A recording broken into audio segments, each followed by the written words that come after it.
কারণ শিক্ষা হলো একটা বিষয়, আর পাবলিক এডুকেশন বা একটা নির্দিষ্ট ধরনের শিক্ষার ধারা একটা ভিন্ন বিষয়।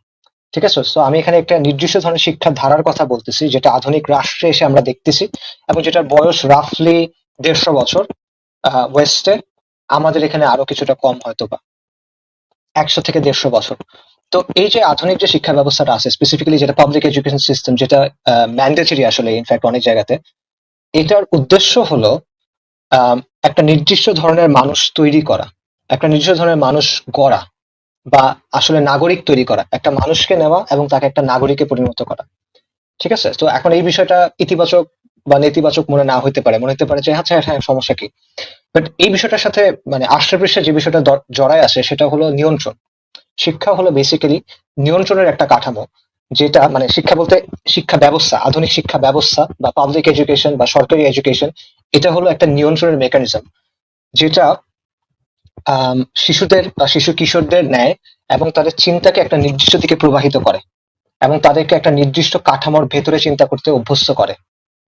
ঠিক আছে, এবং এটা আমার কথা না, এটা অনেক বড় বড় লোকজন বলে গেছে, সেকুলারদের কাছে অনেক বড় বড় লোকজন, ফ্রেডরিক নিটশা, গ্রামশি, আলথুজার, পাওলো ফ্রেইরে, জন টেলর গ্যারো, ডানপন্থী বামপন্থী অনেক দার্শনিক, ইতিহাসবিদ, শিক্ষাবিদ, সমাজবিজ্ঞানী এই কথাগুলো বলে গেছেন। ফর এক্সাম্পল নিটশে বলছিল যে যে আধুনিক যে শিক্ষা ব্যবস্থা বা শিক্ষা যে ব্যবস্থা, এটা তৈরি করা হয়েছে অন্ধভাবে অনুসরণের একটা মানসিকতা তৈরির জন্য, যাতে করে এই সিস্টেম থেকে যে বের হয়ে আসবে, সে তার সমাজের বা তার কালচারের যে মূল্যবোধ গুলো আছে, যে জীবনযাত্রাটা আছে, সেটাকেই সে অন্ধভাবে অনুসরণ করবে, এটা নিয়ে সে চিন্তা ভাবনা করবে না, বাছ বিচার করবে না। লুই আলথুসার তার একটা বিখ্যাত আলোচনা আছে, সেটা হলো সে বলছে আধুনিক রাষ্ট্রে নিয়ন্ত্রণের দুইটা মেকানিজম থাকে, দুইটা পদ্ধতি থাকে জনগণকে নিয়ন্ত্রণ করার।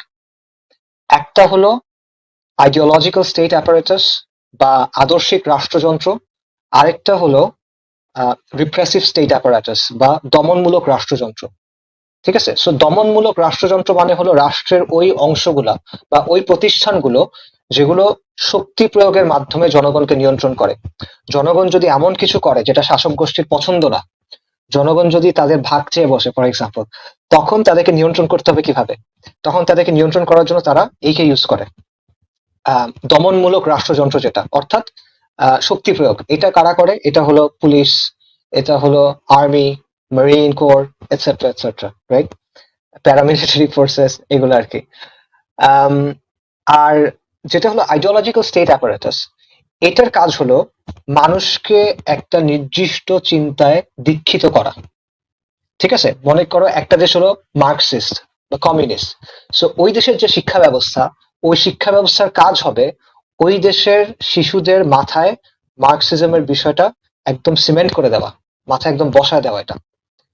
ঠিক আছে, যাতে করে মার্কসিজমের আদর্শ এবং বিশ্বাস তারা গেথে, মানে তাদের মাথায় একদম গেথে যায় এবং এটার ভেতর দিয়ে তারা দুনিয়াকে দেখতে শিখে, একটা চশমা তার চোখে লাগায় দেওয়া। ঠিক আছে, এবং এটার ফলে যেটা হবে যে ওই স্কুল থেকে যে বের হবে সে সবসময় মার্কসিস্ট যে ব্যাখ্যা, মার্কসিস্ট যে মতাদর্শ, সেটার অনুগত থাকবে। তো আইডিওলজিক্যাল স্টেট অ্যাপারেটাস এর বিভিন্ন ধরন আছে, যেমন মিডিয়া, এটা আইডিওলজিক্যাল একটা স্টেট অ্যাপারেটাস বা রাষ্ট্রের একটা আদর্শিক যন্ত্র এটা। একইভাবে দেশপ্রেম বা জাতীয়তাবাদের মতো যে ধারণাগুলো, এগুলো আইডিওলজিক্যাল স্টেট অ্যাপারেটাস এর কাজ করে। কিন্তু এখানে সবচেয়ে ইম্পর্টেন্ট একটা অংশ হলো শিক্ষা, এডুকেশন। ঠিক আছে, আম, এবং যদি কোনো দেশের ফর এক্সাম্পল কর্তৃত্বশালী আহ, আদর্শ হয় বাঙালি জাতীয়তাবাদ, তাহলে সেই দেশের যে শিক্ষা ব্যবস্থা, সেই শিক্ষা ব্যবস্থার কাজ হবে এমন একটা মানুষ তৈরি করা, এমন একটা নাগরিক তৈরি করা, যে কট্টরভাবে বাঙালি জাতীয়তাবাদে বিশ্বাসী, যে কট্টরভাবে সেকুলার, এবং যে প্রভাবে ইসলাম বিদ্বেষী। তো এটা হলো একটা বিষয়। আমি এটা একটা এক্সাম্পল দিই যাতে করে মানুষ বিষয়টা খুব সহজভাবে ধরতে পারেন। ধরেন একটা ধরো একটা এমন একটা দেশ চিন্তা করো যেখানে ইসলামী শাসন আছে। ইসলামী শাসন মানে পাকিস্তান ইরান টাইপের ইসলামী শাসন না, মানে ইসলামিক রিপাবলিক না, মানে অরিজিনাল ইসলামী শাসন, শরিয়া শাসন আছে একটা দেশে। এখন ওই দেশের সরকার এবং ওই দেশের যে জনগণ, সেখানে মুসলিম আছে, কাফেররাও আছে, অমুসলিমরাও আছে।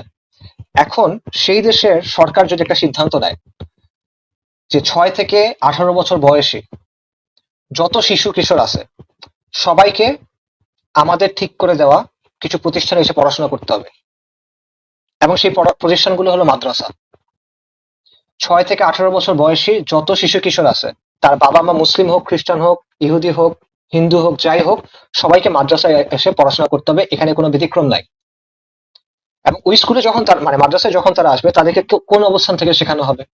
অবশ্যই ইসলামের অবস্থান থেকে শেখানো হবে। তাদেরকে সালাত আদায় করতে শেখানো হবে, সিয়ামের বিধান শেখানো হবে, অজুর বিধান শেখানো হবে, ফর এক্সাম্পল। তাদেরকে পর্দার বিধান শেখানো হবে, তাদেরকে নারী পুরুষের যে সেগ্রিগেশন, এটার বিষয়ে শেখানো হবে, রাইট? এখন স্কুলে যখন একটা ছেলে ধরা যাক, সে একটা অমুসলিম পরিবারের ছেলে বা একটা মেয়ে, সে যখন একটা কন্ট্রাস্টি স্কুলে দেখতেছে, তার সব স্কুলে এটা তাকে মানে মাদ্রাসায় তাকে এটা শেখানো হচ্ছে, এভাবেই ব্যাখ্যা করা হচ্ছে, তার সব বন্ধু বান্ধব বা তার সব ক্লাসমেট এটাই করতেছে, তখন সে কি করবে? এটা হওয়া খুবই স্বাভাবিক যে সে এটা অনুসরণ করার চেষ্টা করবে। এখন ওই মেয়েটা, মনে করো একটা খ্রিস্টান মেয়ে, সে যদি তার বাসায় গিয়ে দেখা গেল সে বাবা মার কাছে ঘোষণা করলো যে আমি এখন থেকে পর্দা করব, বা আমি এবার রমাদানে রোজা রাখবো, বা আমি এখন সালাত আদায় করবো, তখন তার বাবা মার কি হবে? তার বাবা মা তাকে বাধা দেওয়ার চেষ্টা করবে। এবং তার বাবা মা যদি বাধা দেওয়ার চেষ্টা করে, ধরা যাক সেই ইসলামী যে সরকার আছে, তারা বলল যে বাবা মা সন্তানকে বাধা দিতে পারবে না। যদি বাধা দেয়, পর্দা করতে বাধা দেয়, সালাত আদায় করতে বাধা দেয়, রোজা রাখতে বাধা দেয়, যেটাই বাধা দেয়, তাদেরকে শাস্তির মুখোমুখি হইতে হবে। যদি এরকম কোনো সিচুয়েশন থাকে, এরকম কোনো সিচুয়েশন যদি থাকে, তাহলে আমাদের সমাজের যারা সেকুলাররা আছে, তারা এটাকে কি বলবে? তারা বলবে এইখানে এই সরকারটা একটা নির্দিষ্ট আকীদা, একটা নির্দিষ্ট বিশ্বাস, একটা নির্দিষ্ট জীবনধারা, একটা ওয়ার্ল্ড ভিউকে চাপা দিচ্ছে, এবং অন্য জীবনধারা, অন্য চিন্তাধারা, অন্য আকীদাগুলোকে সিস্টেম্যাটিক্যালি সে চাপা দিচ্ছে। তাই তো, এটাই তো বলবে যে কেউ। তো সেকুলারিজম এক্স্যাক্টলি এই কাজটাই করে। সেকুলার শিক্ষা ঠিক এই কাজটাই করে। পাবলিক এডুকেশন হলো সেকুলার ইন্ডক্ট্রিনেশন। যেভাবে মাদ্রাসা হলো ইসলামী শিক্ষা, মানে যেটা মাদ্রাসা ইসলামের জায়গা থেকে সবকিছু চিন্তা করতে শেখায়, একইভাবে সেকুলার শিক্ষা প্রতিষ্ঠান, পাবলিক এডুকেশন হলো সেকুলার দীক্ষা, সেকুলার মতবাদে, সেকুলার আকীদায় দীক্ষিত করা। এবং এটা হলো একটা প্রক্রিয়া, যে প্রক্রিয়ার মাধ্যমে এই যে সেকুলার প্রগতিশীলরা আমাদের সমাজের শিশুদের চিন্তাকে প্রভাবিত করে এবং তাদেরকে একটা নির্দিষ্ট দিকে চিন্তা করতে ঠেলে দেয়। এবং এটা এমন একটা সময় তারা করে যখন ওই শিশুরা বা কিশোররা পরিপূর্ণভাবে চিন্তা করতে শিখে নাই। তারা চিন্তা করতে শিখছে, তারা বুদ্ধিমান, কিন্তু এখনো তাদের অনেক ইনফরমেশনের ঘাটতি আছে, রাইট? সো এই কারণে তারা এখনো ম্যাচিওর ভাবে সবকিছু ডিল করতে পারে না, অর্থাৎ তারা খুব ইজিলি প্রভাবিত হয়। এই সময় এই কাজটা করা হচ্ছে, ঠিক আছে? এর ফলে যেটা হচ্ছে, এটা একটা form of brain washing basically. তাহলে এটার ফলে শিশুদেরকে সেকুলার যে মতবাদ, সেইটাতে দীক্ষিত করা হচ্ছে, এবং তাদেরকে ইসলামী যে অবস্থানগুলো সেগুলো থেকে দূরে রাখা হচ্ছে, ঠিক আছে? তো এই কারণে স্কুলগুলোকে সহজভাবে যদি চিন্তা করেন, এই পুরো আলোচনাটা যদি একটা ওয়ার্ডে বলি বা দুইটা ওয়ার্ডে বলি, সেটা হলো যে সেকুলার এডুকেশন হলো সেকুলার মাদ্রাসা, রাইট? এভাবে চিন্তা করা খুব ইজি। তো মাদ্রাসায় যখন কেউ পড়ে, তখন আমাদের দেশের যারা সেকুলার বা সুশীল সমাজ, তারা বলে কি, মাদ্রাসায় তাকে ধর্মান্ধ বানানো হবে, তাই না? এটা বলে কেন? কারণ মাদ্রাসায় তাকে একটা নির্দিষ্ট আকীদা শেখানো হয়, ইসলামী আকীদা শেখানো হয়, একটা নির্দিষ্ট ওয়ার্ল্ড ভিউ শেখানো হয়। তো সেকুলারিজম ঠিক একই কাজ করে। সেকুলার এডুকেশন, যেটাকে আমরা জেনারেল লাইন বলি বা অন্য কিছু একটা বলি, এটা ঠিক একই কাজটা করে, কিন্তু এটা আমরা এভাবে চিন্তা করি না। কিন্তু জিনিসটা সিম্পল এটাই। সো মিডিয়া বা কালচার, এটা হলো সেকুলারিজমের মেম্বার, এটা হলো সেকুলারিজমের ওয়াজের মঞ্চ। ইউনিভার্সিটি হলো যে এটা সেমিনারি বা জামিয়া, ঠিক আছে? বুদ্ধিজীবী যারা আছে বা সুশীল যারা আছে, এরা হলো যে সেকুলারিজমের পীর, অলিয়া উলিয়া, গণক, সাহের, এরা। আর বিজ্ঞানী একাডেমিক এরা যারা আছে, এরা হলো যে ইজাজা পাওয়া মুফতি অথবা মুজতাহিদ বা এই টাইপের কিছু একটা, ঠিক আছে? তো এটা হলো আসলে শিক্ষার বিষয়টা, যে শিক্ষা, বিশেষ করে আধুনিক যে শিক্ষা ব্যবস্থা, শিক্ষা ইন জেনারেল না, আধুনিক যে শিক্ষা ব্যবস্থা, বিশেষ করে রাষ্ট্র নিয়ন্ত্রিত যে শিক্ষা ব্যবস্থা, এটা হলো নিয়ন্ত্রণের একটা কাঠামো। এখন এই ব্যাপারটা যদি আমরা বুঝি, তাহলে আমরা বুঝতে পারবো যে পাঠ্যপুস্তকে কি হচ্ছে এবং কেন করা হচ্ছে। জি ভাই, মানে পড়াশোনার জিনিসটাকে মানে এমন ভাবে দেখানো হয় যে এটা আসলে জাস্ট পিওর শিক্ষা, মানে পিওর স্কিল, যে এটাতে নাই সে আসলে আহ, অসভ্য হয়ে গেল, সমাজ বিচ্ছিন্ন হয়ে গেল বা এরকম কিছু একটা। সো এটা কাইন্ড অফ, আপনি যেটা বলতেছেন সেটা হচ্ছে এটা একটা ফ্যাক্টরির মতো, রাইট? যে আমি এক সাইড দিয়ে একটা ইনোসেন্ট ছেলেকে ঢোকাবো এবং আরেক সাইড দিয়ে সে একটা সেকুলার ইসলামফোব কর্পোরেট দাস হয়ে বের হবে। হ্যাঁ, এটা ব্রেইন ওয়াশিং বেসিক্যালি, এটা ব্রেইন ওয়াশিং। বা এইভাবে চিন্তা করো যে একটা, ধরো একটা পেন ড্রাইভ আছে, বা এরকম কিছু একটা আছে যে জিনিসটাতে মানে কোনো জিনিস যদি প্রথমবার তুমি ওখানে কপি করো বা পেস্ট করো তাহলে ওটাই থাকবে, প্রথমে যেটা পেস্ট করাবে সেটা থাকবে, পরে যা কিছু আসবে সেটা ওই প্রথমে যেটা থাকবে সেটার দ্বারা প্রভাবিত হবে। রাইট, ব্যাপারটা ভেবে চিন্তা করো। সো প্রথমবারে তারা এই জিনিসটাই করছে, তারা প্রথমে তাদের আইডিয়া গুলা সেখানে কপি পেস্ট করতেছে।